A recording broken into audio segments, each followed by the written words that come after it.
All right, so over the last few days, there's been a lot of positivity, negativity going on with Metazoo in general. And of course, I think everybody at this point has already heard of some of the most negative things that have happened over the last 24 to 48 hours. So let's kick it off with something positive. So Disclosure Pages 2.0 apparently are shipping. Here, let me see if I can. Let me see if I can get you on the screen here, fellas. Hold on. But there we go. Boom. So Disclosure Pages are basically about to ship out, I guess, from the looks of it. They've already packaged them up. Here's this. I guess I didn't take part in the first Disclosure Pages. It was just during a time where I was just kind of holding off on just about everything. But Disclosure Files 2, Disclosure Pages, looks like these are actually coming in wrapped. They're already being, I guess, produced. So these should be shipping out probably within the next month. That's my guess, right? Some other positive news is they have started to actually do more outreach for content creation. They've started doing more, basically trying to be more community focused and growing the community content creators that actually create positive Metazoo stuff, box openings, booster pack openings, whatever, promo show offs, unboxings, things like that, which is pretty cool, right? It's always good to have more content creation because the more content you have, the bigger footprint you get, the bigger audience you get. And I do hear the criticism of the ones that are creating content for Metazoo right now. They tend to be making content for Metazoo fans and not really any new ones coming in. However, with all these collaborations going on with Hello Kitty, with I don't know, any future collaborations that they make, Pink Club, like back in the day, Pink Club. If there are fans of these companies, the first thing they're going to do is like, oh, hey, I've never heard of Metazoo. What is Metazoo, right? So they're going to go on YouTube, maybe take a look at what they are. They're going to go on Google. So the more creation, more content there is for them to consume to get a good idea of what it is, the better it is. The better chance that person is like, you know what, this is a cool product. I want to buy some of this, right? Considering that they are expanding or they have expanded, I should say, they have expanded their outreach at San Diego Comic-Con, New York Comic-Con, basically the big events where you have thousands of people walking through there, thousands of new potential fans. I mean, heck, even with New York Comic-Con and San Diego Comic-Con. It was San Diego Comic-Con when, the thing is apparently Hot Topic went up to the Metazoo booth, and that's when they started kind of talking about a potential collaboration, not a collaboration, but potentially selling Metazoo packs for in Hot Topics. That is huge. So the fact that they're willing to market themselves at these bigger conventions, and some of most people will be like, why waste time and money on a convention when it's a loss? But it's not really a loss considering you have so many people just walking through, so many potential customers, future customers, and the more that Metazoo is at these events, like the big Comic-Con events, the more of a how do you call it, like the more brand recognition there will be, right? I mean, it kind of just makes sense, right? Like I remember reading something that a person will see an advertisement or will see a product like 20 times or something crazy like that. They will see a product so many times before they will finally say, hey, I'm going to try that product, or hey, I'm going to do this, right? So it's that brand recognition, that brand awareness that they're doing at these Comic-Cons makes sense to me, So the fact that they managed to get a Hot Topic deal potentially out of that, because according to the people that were there, Hot Topic just basically went up there and started talking to them and tried to do a collaboration with them and whatnot, and they're selling Kuromi Cryptid Carnival at Hot Topics. When they're going to get the blisters for Hot Topic and for Claire's, that's yet to be seen. The alleged pink box is still missing. We haven't seen it. We don't know if it's a thing or not. For all we know, it could have just been a stock photo, but I really think that there is the pink box. Andy wouldn't have gone on a whole like, hey, my favorite box is the pink box on, on Discord. He wouldn't have said those comments if there really wasn't a pink box. Like, the mystery surrounding the pink box, it's real. There has to be a pink box. It wouldn't make sense unless we just got bamboozled and, the head of Metazoo, the president of Metazoo, is just toying with us at that point. But I really think, they just got delayed somewhere. So we'll see. We'll see if they come out. Who knows? There's potentially more hits in that box. And speaking of Kuromi Cryptic Carnival, now let's talk about some of the negative aspects that we've seen. Right? We've heard all sorts of we've heard all sorts of just crazy issues going on with TCGPlayer and eBay collector boxes. Sorry, I just put my phone on vibrate because it was bugging me. So, anyways, we saw the negativity going on with TCGPlayer eBay collector boxes. Collector boxes were potentially, they weren't potentially, they were dropped. Like they were just Amazon dumped by TCGPlayer and eBay. Now I will say this, right? I am very oblivious and can be naive at times, and always think of people's best intentions first versus the negative side of things, right?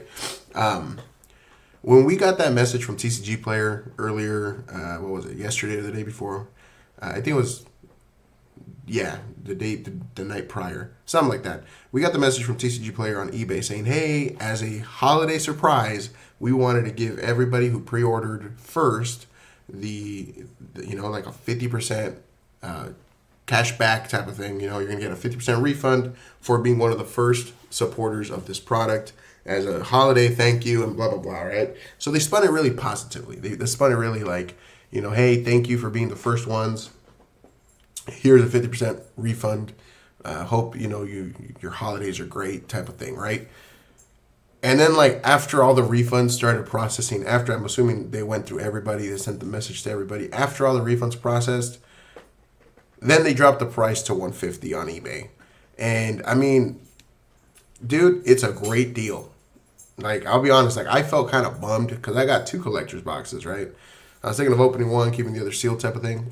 And I was feeling kind of bummed, like, dude, that's $600. These boxes are selling for like $100. Like, it's not special, right? Like, it's just, okay, great. I get 3 promos and some sleeves and stuff, but that doesn't make up the, $200 price difference for both of them compared to what the market was at the time.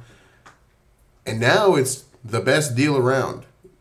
And partners and stores and everybody's pissed, and rightfully so. Metazoo, this was out of Metazoo's control. This wasn't, again, they do not dictate. They do not dictate what their vendors do. Granted, we can also say, we can also say, hey, they were the ones that said, if you sell below MSRP, we're gonna ban you from being, like a partner of us or whatever, right? Because they were gung-ho about that in the beginning. So if they're gonna be holding accountable all these other stores and people who were selling below MAP at beginning, if they're gonna go after people like Black Border Society for selling the products at $99 a booster box, and then you have a major player in the game, TCGPlayer, eBay, if you got them being able to dump the product with no repercussions, that is bad. That the public sentiment on that is just terrible. Because essentially what you're saying is the smaller guys, the people who, whatever, they want to have a good price for the products and sell it to the fans are not allowed to do this, but major corporations that, they're allowed to just cut our product by whatever amount they need to cut it for them to sell it off.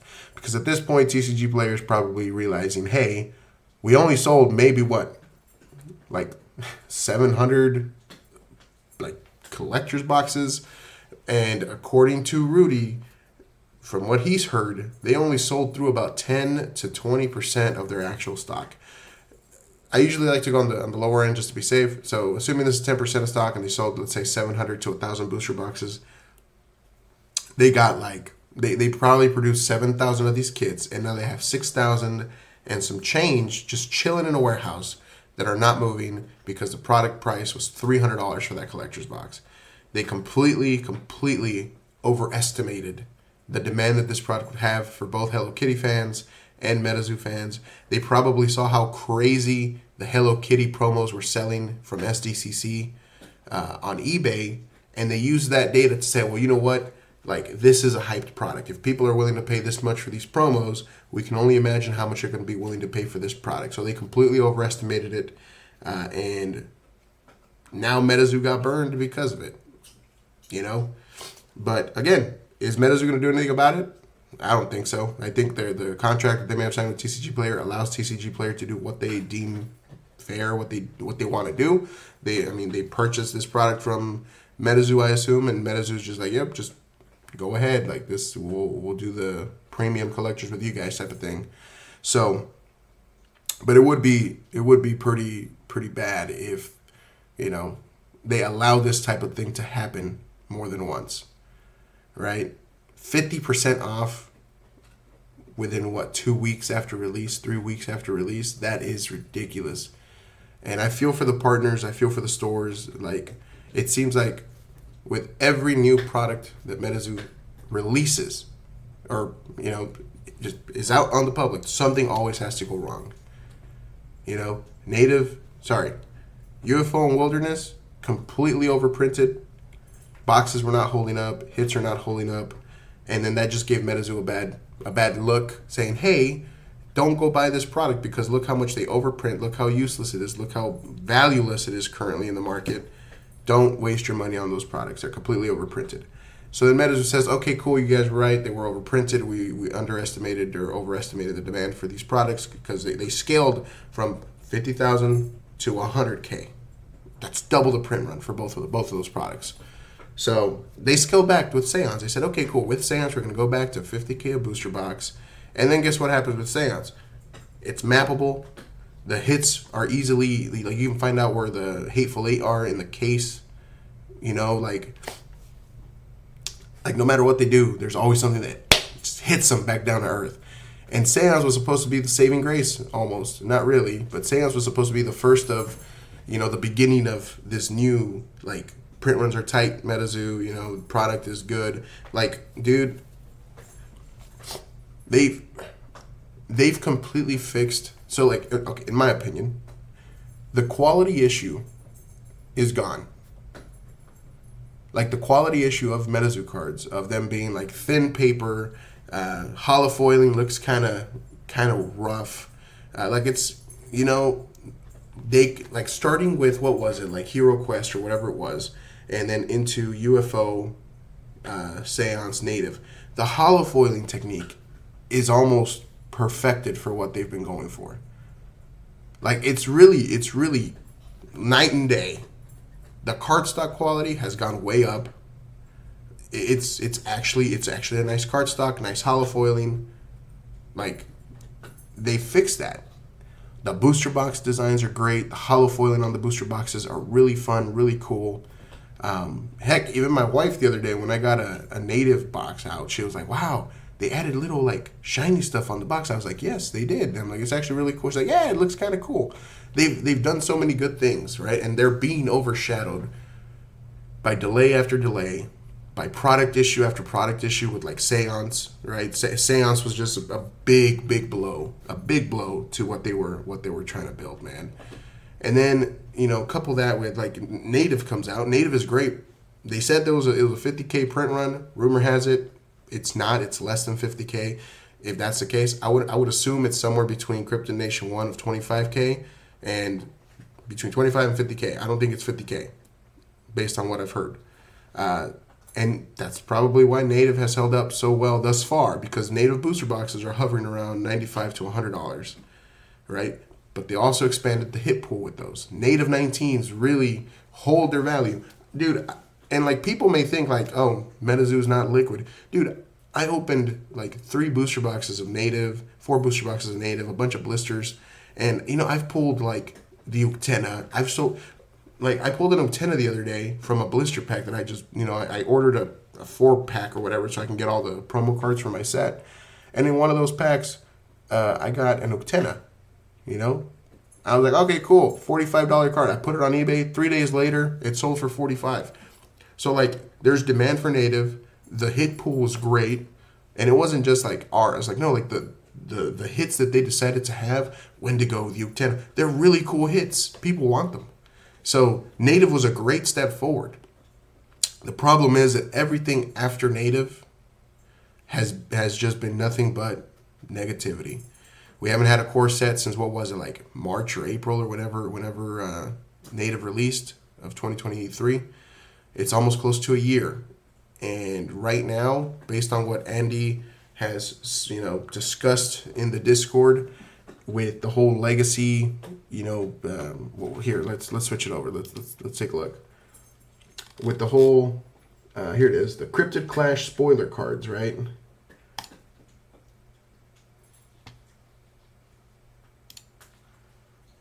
Yeah, the Cryptid, here, we're going to put it up real quick. So the Cryptid Clash spoiler cards, they're Andy basically said, hey, these are going to be the first product with the code cards, right? And then that, I guess it was very confusing for a lot of people because Legacy was supposed to be the first set with the code cards. So a lot of confusion ensued saying like, oh, these are going to come before Legacy, and these aren't even slated to come out till February. Now, here's the thing.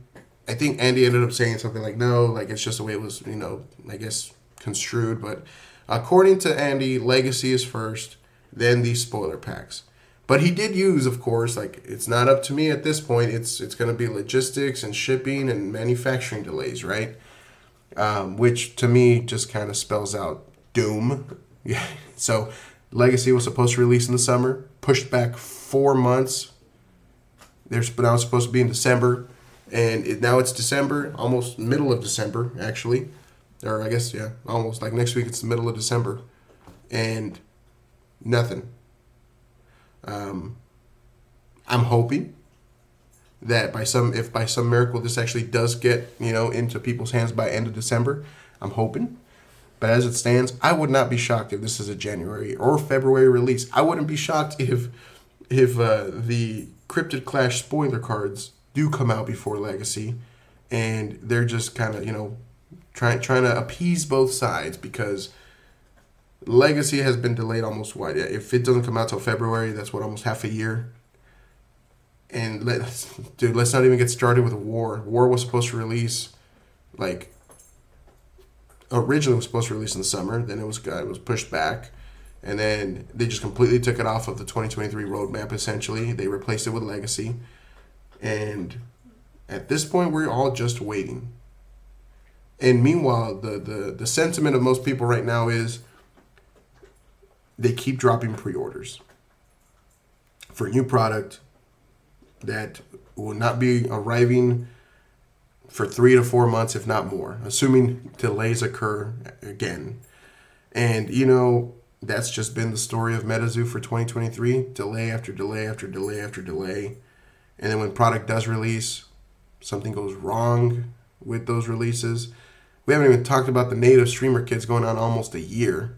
And that's the biggest one. That probably is the thing that kicked up all the rest, man, all this negativity. So it's just, there's a lot of negativity. There's a lot of, and rightfully so. I think people are I'm pretty frustrated as well with the, I guess, over-promise, under-deliver. They really have to nail their shipping and manufacturing down. And, I mean, last I heard, they're still using printers overseas. That's a huge, huge reason for delays, especially if overseas are being impacted, and then freight carriers. And it's one of those things where, look, eventually you're going to have to change printers if this is an ongoing issue. You may just have to buy your own printers and invest in your own little printing factory type of thing. That way you don't have these sort of delays. That way you can have this product in hand to the people. But I don't know, dude. I mean, it's just, at this point, it's just a lot of wait and see. It's, and again, coming from a small business background and helping manage a small business, right? My family business. I get it that shit happens.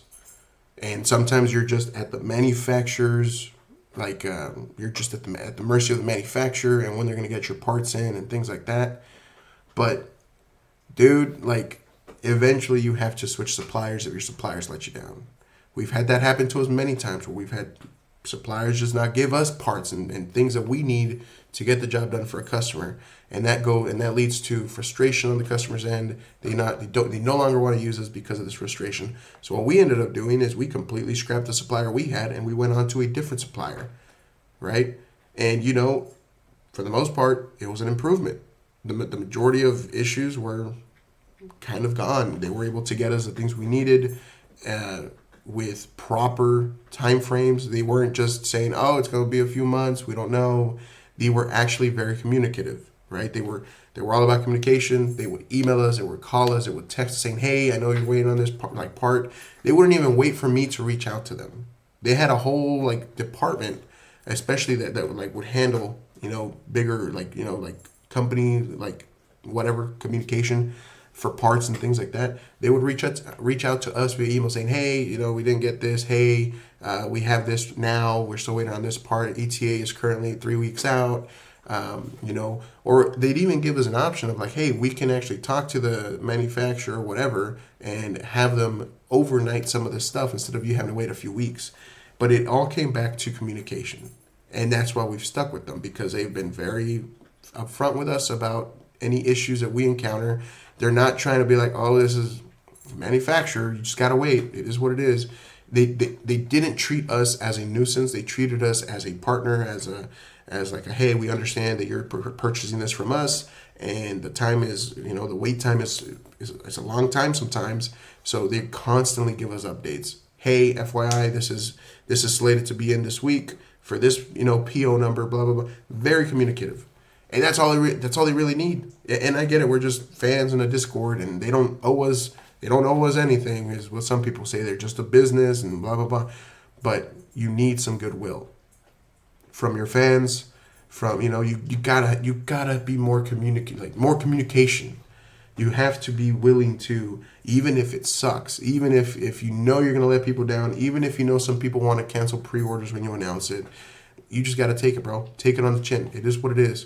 Be honest, be open and upfront about it. Be like, "Hey guys, due to manufacturing delays, this is what they're telling us. We don't know if it's we don't know. Hey, this is the last information we have from the supplier. We're reaching out to them constantly." But don't just silence people when they try to ask a question about a product that they pre-ordered a year ago, or a product that they pre-ordered 6 months ago, or a product that was delayed multiple times, and you keep changing the ETA and changing the ETA with no update as to what keeps causing the delays. And I get it. Sometimes it is just manufacturing and shipping, right? That especially if they're using overseas printers. I absolutely see that happening. But the problem is, you just got to be open. You got to be honest with them, with us, right? Just give us an update. Give us an update. Give us an option to, if you wanted to cancel. Dude, you're basically holding people's money hostage for months, up to almost a year at a point, with no communication about it other than "It's coming soon. It's coming soon. It's coming soon." And at this point, the word "soon" is a meme in the Metazoo community, because everything is coming soon. There's no real hard ETAs, hard dates that they're going to hit. You look at other TCG companies. Yeah, some of them were impacted by the manufacturing delays and things like that, but not for every single one of their products. For the most part, you see other companies, they're able to get everything the day of. They have logistic people that are in charge of that to determine an actual day that this will be done 100%. Will there be a week delay sometimes? Yes. Will there be maybe a month delay sometimes for certain product? Yes. But it's not going to be every single product that you release. Every single product that you put up for pre-order getting delayed. And Hello Kitty, and then let's go back to Hello Kitty. Hello Kitty may have been the catalyst that caused all of this. I understand completely. It's a big collaboration for Metazoo, or at least they thought it was going to be a huge, big demand for this product. But and there was, but not to the point that they expected, right? Because otherwise you wouldn't be dumping all the product for 50% off, basically lower than distribution pricing. It's cheaper to buy it from TCGPlayer's eBay store with shipping and tax, as opposed to you trying to purchase That's my timer. As opposed to you trying to purchase a box through a partner or whatever. And I can totally see Hello Kitty being the reason why everything else was delayed. You know, you get a big collaboration like that. They probably put as much of their resources as they could into it. They completely push back all the other product. You know, there's people saying, and there's no hard evidence for it other than just assumption. People are saying Metazoo uses pre-order money to basically fund other projects or fund that particular project. From a business standpoint, taking a pre-order and using other people's money to make the product and you get to keep the profit. From a business standpoint, it's basically zero risk. You're basically just taking the pre-order money and then you're giving the money to the supplier. The supplier manufactures it, they release it, they ship it out to partners that they sold to, and Metazoo keeps the profit of the difference. Like it's very easy to see why they would do that, but there's people that assume or that who knows, they may have some knowledge that I don't, saying like they're just using, they could have used, you know, all of this pre-order money to completely fund the Hello Kitty thing. There's no hard evidence, don't quote me on it, but I can definitely see them putting all of their resources and all of their, you know, the biggest push to get this product out. And even then, the product is only like, what, 100 and some change cards. It's not like a complete full base set, right? Like, you know, just a core set, I should say. It's not like a complete core set, which typically has had like 150 cards or so. It's like 2/3 the size of a core set. But to me, it seems like that's what caused the vast majority of delays was the moment that they got this Hello Kitty license. They probably started pushing everything else back to focus on this one product to get it out as quickly as possible and on time. And even then, this wasn't out on time. It was supposed to release Halloween. It didn't release on Halloween. It got pushed back to middle of November. It released middle of November.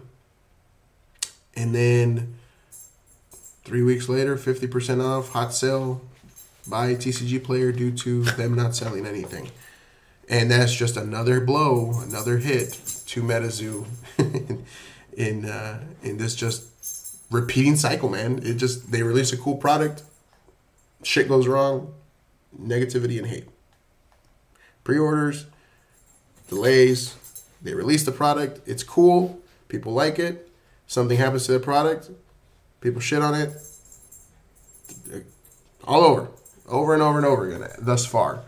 But I'm really hoping 2024 does change that, dude. Like 2024 should hopefully be better, especially if the assumption that they put the vast majority of the resources into the Hello Kitty collaboration, and that's why a lot of that product is pushed back, then 2024 should be hopefully a better year. I'm hoping it starts with Legacy. Dude, please give me Legacy. I want to see those reverse holo, like the full card holo type of thing. But also, like, there's, again, I feel like the negativity completely overwhelms the positive.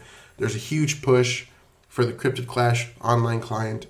And some people may not be happy about the online client. They think it's just a waste of money and resources, but it's not. It's actually pretty big. It's going to broaden the amount of players that Metazoo brings in. Yes, there will be obviously different metas in the online client and in the in-person games. That happens. However, it's just another tool for them to expand into, to have a farther reach, you know, to get people into Metazoo, to get them into the ecosystem to where they do want to spend money on the physical cards or on plushies or merchandise. It's just, I get it. It's a thing. It's the beta's going on. People are liking it. People are so far enjoying it from what I've seen. I haven't, again, I don't play the game. I just enjoy collecting it. So for something like that, you'd want to go check out a player of the game showcasing it. I think Argos showcased it as well, or he has been on Instagram. I know for sure. But it's just, you know, it's been a rough year for Metazoo and for Metazoo fans. I'm hoping 2024 is way better. I'm hoping, you know, product release windows start aligning more. And if they do take pre-orders, like the least they have to do is just, if you're going to take pre-orders, make sure that product releases on time. Otherwise, people will feel like you're just using their money for other things. It's probably unsubstantiated. There's probably no proof of it. But when they keep seeing, when fans keep seeing pre-orders after pre-order popping up, but the product not actually being delivered on time, being delayed, the only conclusion that most people will think is they're taking money from this product and this product and this product to make this other product. And it's like I hate to say it, it's like a pyramid scheme. You're robbing Peter to pay Paul. And it's not sustainable if that's the case. That's all you got to do. Just realign your ETAs, your shipping. Delays are okay. Delays happen. Delays for quality is a good delay. Delays for shipping and all this other stuff that take an additional 6 months or more, that is not a good delay. If other companies can have their shipping aligned for the most part, they can too. And I know there was rumors in the beginning that they were going to be using an American printer, and that never came to fruition. So we'll see. All right, guys. That's my wife in the back. Gotta go.